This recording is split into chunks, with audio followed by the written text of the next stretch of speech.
अस्सलाम दोस्तों, मैं हूं साजिद मोहम्मद ताहिर और आप देख रहे हैं चैनल वीज़ा बेस। दोस्तों, चूंकि हमारी पिछली जो वीडियो थी अल्बानिया के हवाले से, उसमें चेंजिंग आ गई है, तो इसलिए उसी पे इत्तफाक करना मुश्किल था। तो हमने कहा आपके पास जो हमारे पास लेटेस्ट इन्फॉर्मेशन है वो आपके साथ शेयर कर दें, ताकि आपको किसी किस्म का कन्फ्यूजन ना हो। तो सबसे पहले अल्बानियन, पहले तो ये था कि मतलब वो आपको फ़ी वगैरह बाद में रहता था, अब उसने थोड़ी सी डिफरेंट पॉलिसी चेंज कर दी है। और वो कहता है जी कि payment for the visa is not refunded reimbursed in case of rejection of the application. अगर आपकी एप्लीकेशन रिजेक्ट हो जाती है, आपका वीज़ा रिफ्यूज़ हो जाता है, तो फिर आपको जो फ़ी है वो नाकाबिले वापसी है जो आप पे करेंगे अल्बानिया वीज़ा के लिए। तो उसके बाद कहा गया है जनाब कि जो आप वीज़ा आपको मिलता है अल्बानिया का, ये गारंटी नहीं है कि आपको एंट्री मिलेगी।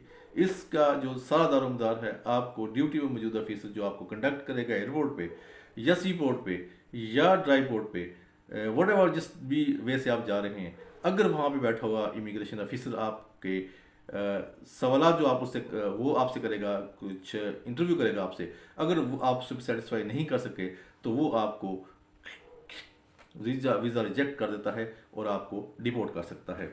उसके अलावा ये कहा गया है जी कि application must be complete online. हाँ जी, एप्लीकेशन जो है वो आपने सिर्फ और सिर्फ ऑनलाइन ही अप्लाई करना है। ये वीज़ा बनिए कि आपने ऑनलाइन अप्लाई करना है, आपने मैनुअल नहीं कर सकते हैं। लेकिन आपका आउट ऑफ कंट्री होना ज़रूरी है। ये नहीं है कि आप अल्बानिया में बैठे हुए हैं और आप ओवर स्टेड हैं या कहीं भी आपका इमिग्रेशन ब्रीच किया हुआ है, आपने वीज़ा कंडीशन ब्रीच की हुई है, तो फिर आप कहें जी कि मैं अंदर से ही अप्लाई कर लेता हूँ वहाँ उसमें रहते हुए, चूँकि ऑनलाइन अप्लाई करना है, तो ये भी गलत है। इसको भी एक्सेप्ट नहीं किया जाएगा। आपका आउट ऑफ कंट्री होना ज़रूरी है। आपको अल्बानिया से बाहर कहीं से भी, दुनिया में कहीं से आप अप्लाई कर सकते हैं। तो इसके अलावा जनाब ये कहते हैं जी कि ये मैं आपको बता दूं कि लेटेस्ट इन्फॉर्मेशन के लिए मैंने ईमेल की थी जिसका जवाब आया है। और उन्होंने कहा जनाब कि during the visa application verification process it is strictly forbidden for the applicant, the invitee और any other subject to communicate with the responsible institutions.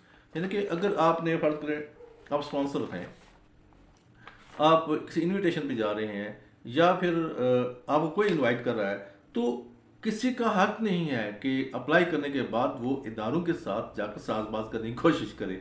अब ये इसलिए दुनिया में कहीं भी नहीं होता, लेकिन फिर भी उन्हें बता दिया पहले आपको कि अगर आप इदारों से साजबाज करेंगे तो आपका काम जो है ना वो नहीं होगा।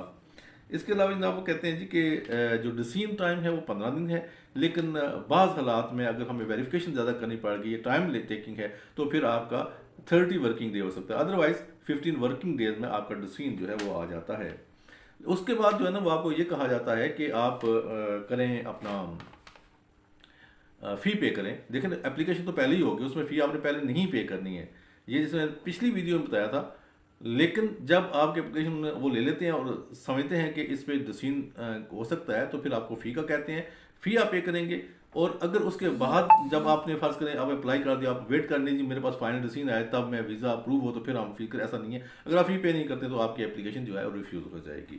स्ट्रिक्टली उन्होंने बता दिया है कि ये ऐसा होना है और आपका स्टेटस जो है वो नॉट पेड स्टेटस आ जाएगा या ऑटोमेटिकली रिफ्यूज आपकी एप्लीकेशन हो जाएगी।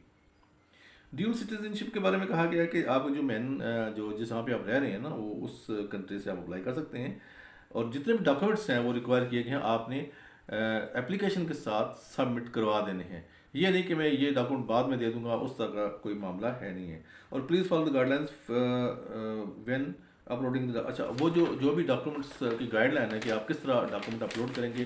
पासपोर्ट जो है वो आपने बायोमेट्रिक वाला देना है और उसमें से हर चीज़ लेजिबल हो, कोई चीज़ इलेजिबल ना हो, कोई मतलब ऐसा हो कि पढ़ी ना जा सकती हो, तो फिर वो आपकी एप्लीकेशन डिले हो जाएगी या फिर रिफ्यूज़ हो जाएगी। तो इसलिए बेहतर ये है कि आप क्लीन और जिस तरह की हिदायत की गई है किस तरह आप डॉक्यूमेंट अपलोड करेंगे उस तरह आप अपलोड करने हैं। अल्बानिया का वीज़ा लेना कोई इतना मुश्किल नहीं है, लेकिन फिर मैं वही कहूँगा कि आप अपने गुड फेथ के साथ अप्लाई करें, जेन्युइन डॉक्यूमेंटेशन के साथ अप्लाई करें।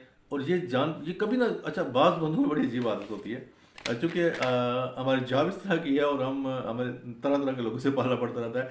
वो आते ही कहते हैं अच्छा जनाब ये आप अप्लाई कर देना, अगर ये ना हुआ अल्बानिया का तो फिर हम तुर्की का अप्लाई कर लेंगे। अरे भाई पहले यार क्यों सोचते हो कि नहीं होगा, क्यों नहीं होगा?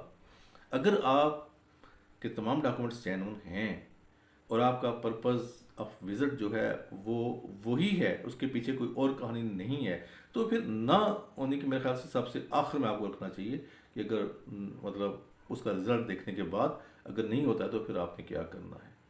उम्मीद है कि आपको आज की ये इन्फॉर्मेशन पसंद आई होगी। Thank you so much. अल्लाह निगहबान।